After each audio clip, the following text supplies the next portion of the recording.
Hey guys, Mark back with you again. I've got something new and cool.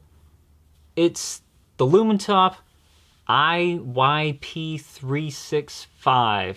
And I got this one from Massdrop, and it is the brass edition.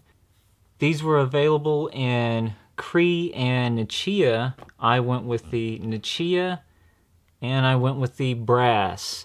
From the Massdrop, you could either go with brass or titanium. Titanium was an extra $20 on top, and if I remember correctly, these were $34 or $35.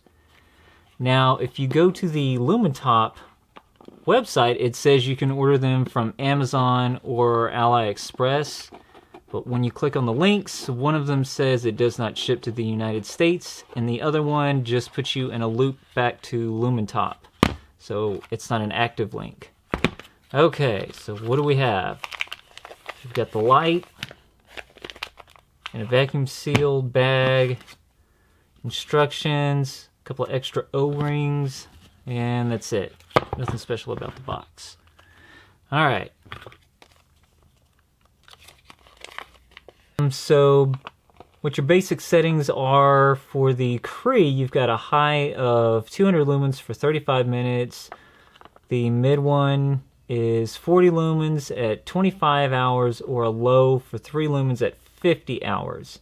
If you went with the Nichia, it's 125 lumens high for 35 minutes, 25 lumens for the mid-range, and that says 25 hours, and then a low of 1.5 lumens for 50 hours. So the runtime is the same on either light, it's just the output. Okay, and we've got max beam distance on the Cree at 60 meters, and for the Nichia it says it's 45 meters. Both of them are impact resistant for 1.5 meters. Both of them are water resistant IPX8, and sizes are the same, voltage is the same. So these work on two regular AA batteries, and it says 10 440s are not supported. So I guess that cuts out the high-powered lights, high-powered batteries. Okay.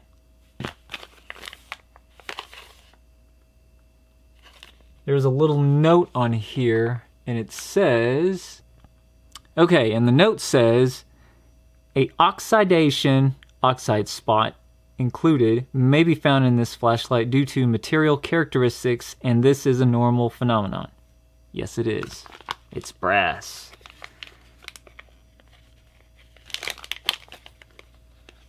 I almost don't want to touch it. It's so nice. This is a very high polished version. I almost wasn't expecting this. I mean, I know on the website it looked one way, but this is really nice. I don't think a heathen like myself should own something so nice. However, I will say, the whole reason I bought this is because over the years, I've had a couple of pen flashlights, all of which have been great, all of which have lasted me right around a year, and then something happens and I either drop them or I use them to fiddle something open or whatever, and they stop working. So for instance, this is a Streamlight Stylus Pro. For the price, man, this light was my favorite light for a long time, and it's pretty well worn. Again, 2 AAA batteries, can find those anywhere. And the light, this light has some texture to it. It's not really knurling, but if you run your fingernail across the tip, you can feel, it almost feels like a tactile turn pen. And then it's got grippy section here and here. But I really liked the click on this one. It was very definite. Dead. And then this one is my 4.7's Preon 2, which, again, I really liked because of its profile. It was so slim. This is my first ever pricey flashlight that I bought, And I babied this for about a week and a half, and then it got scuffed, and then it was just a regular EDC light at that point. But again, fantastic light. Honestly, I don't know what happened, but it died, and I haven't been able to get it working. So, with that in mind, the only thing I had were little pocket-sized small lights. I didn't really have a pin light that I could enjoy anymore. And when Massdrop put this on their website at the price point and in brass, I had to get it. I mean, I had to, right? Okay, let's take it apart. Threads are pretty good. They're not really thick threads, but they're smooth. It almost feels like I might be able to cross-thread this if I go too fast. But they're not bad. Comes with a little ring that fits in between here. I guess that's a washer. So we've got the inside. Okay, so that's what the inside looks like. And then the knurling on the outside. You've got your O-ring there. There's a look down inside the body, which it's dark and you can't see anything. So let's set these aside. Got your removable pocket clip. I suppose a straight through body design. Alright. And then a button back. So it looks like the button itself unscrews, maybe? Alright, I couldn't get the button to unscrew, and I don't want to tear up the brass just yet. So we'll reassemble and put some batteries in this.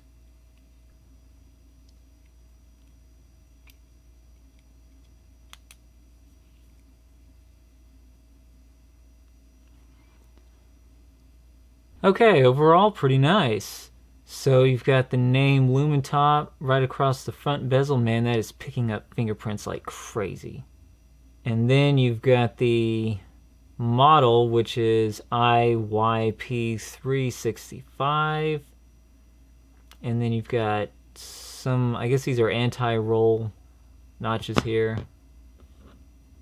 but they don't really work. The only thing that stops it is the pocket clip, which is springy enough, I suppose. Alright, so that's medium, low, and high.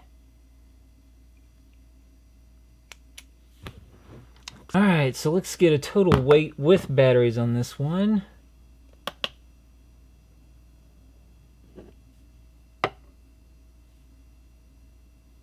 Okay, so not necessarily lightweight, but for what it is, a 2 battery pin light, you've got 2.7 ounces, almost 3 ounces. You got to figure if it's in your pocket with something else, you'll probably notice the weight.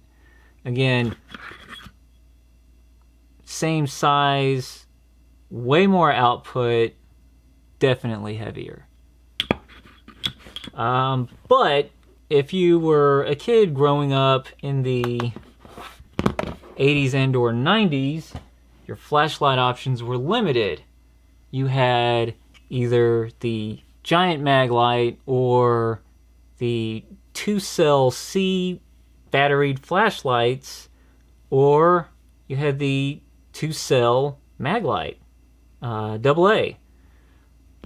Side by side, for output, size, and weight, I'll take this any day. I love my mag light. This was great until the day that it died. I've replaced the light on this many times. I upgraded to the LED version. I replaced that many times, and then it just turned out to not be cost effective. But it was a great light. Alright, so there it is, just a quick overview. And this one, it doesn't seem to have memory. It seems like it always goes in the medium mode first, low, and then high. Let's take this outside and we'll do the regular test. I hope that was useful. Thanks for watching. Alright guys, here we are outside. So this is the low mode for the light. So it's got a really even spill. Let's go up one. Okay, so here's the high. Again, there's our test wall.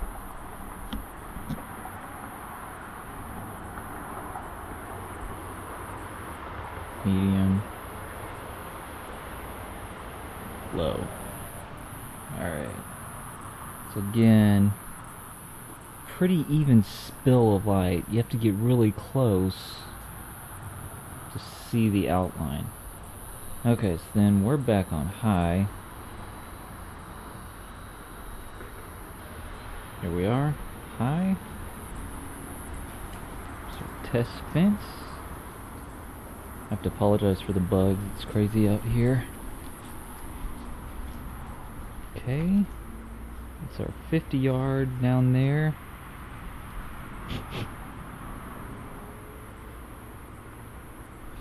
And again, check out the spill on this light.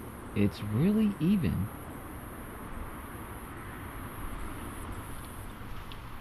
So I'd say their estimate for meter throwing is probably about right.